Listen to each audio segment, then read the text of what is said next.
வணக்கம். இன்றைய பிரதான செய்திகள். விரிவான செய்திகளுக்கு செல்லும் முன்னர் முதலில் தலைப்புச் செய்திகள். சிறுவர்களிடையே பரவும் இன்ஃப்ளூவன்சா வைரஸ். பெருந்தோட்ட தொழிலாளர்களுக்கு 1200 ரூபாய் மாத்திரமே வழங்க முடியும். லைனஸ் கெரத் தெரிவிப்பு. சுயநலமின்றி வாழ்வதே உலகை வெற்றி கொள்ளும் வழி. ஹஜ் பெருநாள் வாழ்த்துச் செய்தியில் ஜனாதிபதி. தனியார் நிறுவனம் ஒன்றுக்கு 1 லட்சம் ரூபாய் அபராதம்.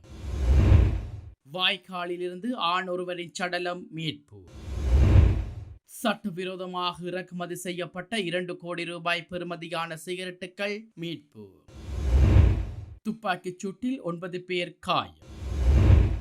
இன்ஃப்ளூவன்சா வைரஸ் தற்போது சிறுவர்களிடையே பரவி வருவதாக சுகாதார திணைக்களம் தெரிவித்துள்ளது.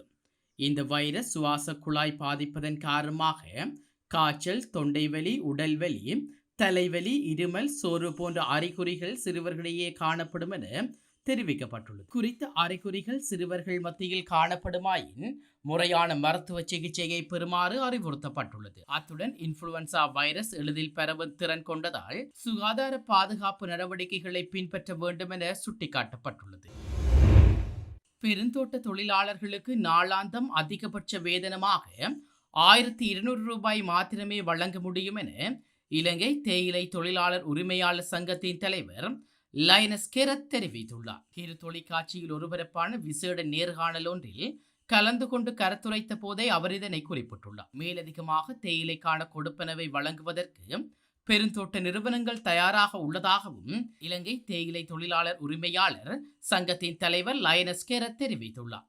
முன்னர் 1000 ரூபாயாக காணப்பட்ட வேதனம் 1700 ரூபாயாக அதிகரிக்கப்பட்டதன் ஊடாக 70% வேதன அதிகரிப்பு இடம்பெறும். தொழில்துறையில் உள்ளவர்கள் வேதன அதிகரிக்குமாறு எவ்வித ஆர்ப்பாட்டங்களையும் முன்னெடுக்கவில்லை. முழுமையான அரசியல் நோக்கத்திற்காக இந்த செயற்பாடு இடம்பெறுகிறது. பெருந்தோட்ட தொழிலாளர்களுக்கு ஓரளவு வேதன அதிகரிப்பு வழங்கப்பட வேண்டும் என வலியுறுத்துவது நியாயமான விடயமாக கருத முடியும். எனினும் 1700 ரூபாயாக வேதனத்தை அதிகரிக்க வேண்டும் என அரசாங்கம் வலியுறுத்துவதனை ஏற்றுக்கொள்ள முடியாது. பெருந்தோட்ட தொழிலாளர்கள் 1000 ரூபாய் வேதனத்தை கொண்டு வாழ்க்கையை முன்னோக்கி செல்வதற்கு பழக்கமடைந்துள்ளார்கள். இந்த நிலையில் தொழில்துறைக்கு அமைய நாளாந்த வேதனமாக 1200 ரூபாய் மாத்திரமே செலுத்த முடியும் என இலங்கை தேயிலை தொழிலாளர் உரிமையாளர் சங்கத்தின் தலைவர் லைனஸ் கெரத் தெரிவித்துள்ளார். அத்துடன் மேலதிக தேயிலை கிலோ ஒன்றுக்கு 65 ரூபாய் செலுத்துவதற்கு பெருந்தோட்ட நிறுவனங்கள் இணங்கியுள்ளதாக அவர் குறிப்பிட்டுள்ளார். தேர்தல் ஒன்றை இலக்கு வைத்தே அரசாங்கம் இவ்வாறான கோரிக்கையை முன்வைக்கிறது. இதற்கு முன்னரே பெருந்தோட்ட தொழிலாளர்களின் வேதனம் தொடர்பில் கேள்வி எழுப்பி இருக்க முடியும். இதே நேரம் நீதிமன்றம் உத்தரவிடுமாயின் பெருந்தோட்ட நிறுவனங்களுக்கு நாளாந்தம் 1700 ரூபாய் வேதனம் செலுத்த நேரிடும். எனினும் அதனைத் தொடர்ந்து தேயிலை தொழில்துறையும் வீழ்ச்சியடையும் என இலங்கை தேயிலை தொழிலாளர் உரிமையாளர் சங்கத்தின் தலைவர் லைனஸ் கெரத் தெரிவித்துள்ளார். ஆத்மீக மற்றும் உலக வெற்றியை அடைய மனிதன் சுயநலத்தை விட்டொழித்து தியாகம் மற்றும் நல்லிணக்கத்துடன் வாழ பழகிக்கொள்ள வேண்டும் என ஜனாதிபதி ரணில் விக்ரமசிங்க தெரிவித்துள்ளார். ஹஜ் பெருநாள் முன்னிட்டு ஜனாதிபதி வெளியிட்டுள்ள வாழ்த்துச் செய்தியில் இந்த விடயம் குறிப்பிடப்பட்டுள்ளது. ஒவ்வொரு ஆண்டும் இஸ்லாமியர்கள் உன்னத நோக்கத்தின் அடிப்படையில் ஹஜ் பெருநாளை கொண்டாடுகின்றார்கள். உலகம் முழுவதிலும் இருந்து இஸ்லாமியர்கள் அனைவரும் ஒரே நோக்கத்துடன் ஒரே புனித ஸ்தலத்தில் கூடி மனித குலத்தின் எதிர்பார்ப்பான சமூகத்தின் ஒருமைப்பாட்டிற்காக இத்தினத்தை பிரார்த்தனை செய்கின்றார்கள். உலக மக்கள் அனைவருக்கும் சமத்துவம் மற்றும் சகோதரத்துவ உணர்வுகளை விதைக்கும் ஹஜ் கொண்டாட்டம் உலக அமைதிக்காக சிறந்த செய்தியை தரும் என ஜனாதிபதி ரணில் விக்ரமசிங்க தனது வாழ்த்துச் செய்தியில் குறிப்பிட்டுள்ளார்.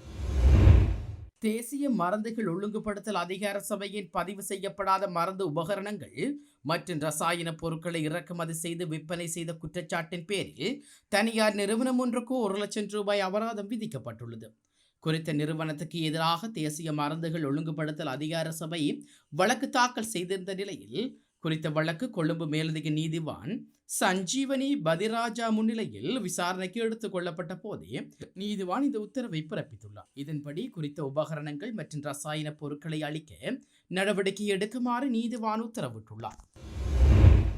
ரஜினிகாந்தை சந்தித்த செந்தில் தொண்டமான். இந்தியாவிற்கு விஜயம் மேற்கொண்டுள்ள கிழக்கு மாகாண ஆளுநர் செந்தில் தொண்டமான் நடிகர் ரஜினிகாந்தை சந்தித்துள்ளார். இந்த சந்திப்பு நேற்று விஜயவாடாவில் இடம்பெற்றுள்ளது. இதன்போது கிழக்கு மாகாண ஆளுநர் மலையகம் 200 நினைவு அஞ்சல் முத்திரையை நடிகர் ரஜினிகாந்துக்கு வழங்கியிருந்தார்.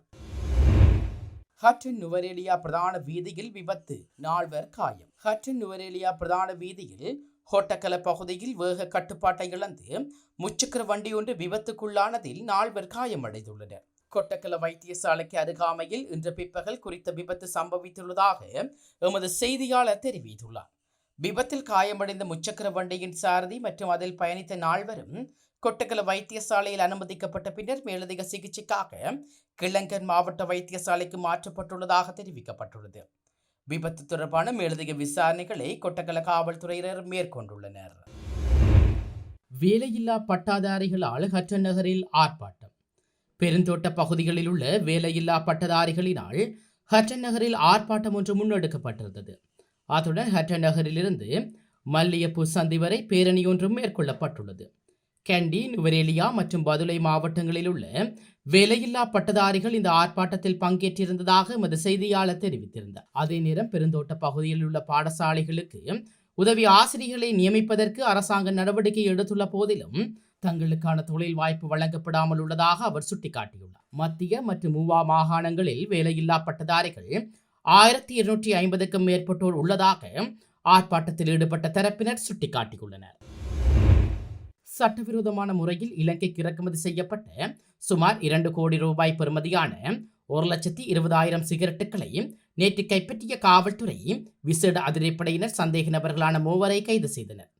கரையோர காவல்துறை பிரிவுக்குட்பட்ட கொழும்பு 10 பகுதியில் வைத்து கைது செய்யப்பட்ட சந்தேக நபரிடமிருந்து சுமார் 2 கோடி ரூபாய் பெறுமதியான பல வகையான சிகரெட் பாக்கெட்டுகளை காவல்துறை விசேட அதிரடிப்படையினர் மீட்டனர். மாளிகாவத்த மற்றும் கொழும்பு 10 பிரதேசங்களைச் சேர்ந்த 32, 45 வயதுக்குட்பட்ட சந்தேக நபர்களே இவ்வாறு கைது செய்யப்பட்டுள்ளனர். சட்டவிரோதமாக நாட்டுக்குள் கடத்தி வரப்பட்ட இந்த சிகரெட்டுகள் நாடு முழுவதும் விநியோகிக்க தயாராக வைக்கப்பட்டிருந்ததாக காவல்துறை விசேட அதிரடிப்படையினர் தெரிவித்தனர்.